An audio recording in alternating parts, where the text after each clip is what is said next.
দুবলার চরের শুটকিও ফেল হয়ে যাবে যদি এভাবে শুটকি মাছটা রান্না করে। বাজার থেকে একটু ভালো সাইজের লোটে শুটকি নিয়ে এসে মাথা, লেজ আর পাখনাগুলো কেটে বাদ দিয়ে দিন। এরপর ছোট, ছোট পিস করে ০.৫ ঘন্টা গরম জলে ভিজিয়ে রেখে গরম জলে ২-৩ বার ধুয়ে নিন। তারপরে একটু বেশি করে রসুন, আদা, কাঁচা লঙ্কা আর পেঁয়াজ ভালো করে শিলে বেটে নিন।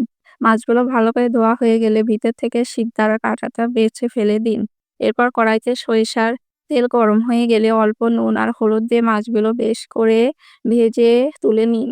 এবার ওই তেলে কিছুটা সর্ষের তেল দিয়ে ১০-১২টা রসুন, ২টো কাঁচা লঙ্কা, অল্প পেঁয়াজ কুচি দিয়ে বেশ খুব ভালো করে ভাজুন।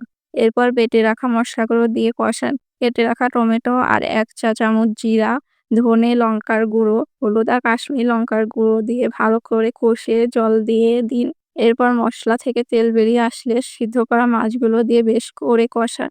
ব্যাস, এরপর গরম, গরম ভাত দিয়ে পরিবেশন করুন।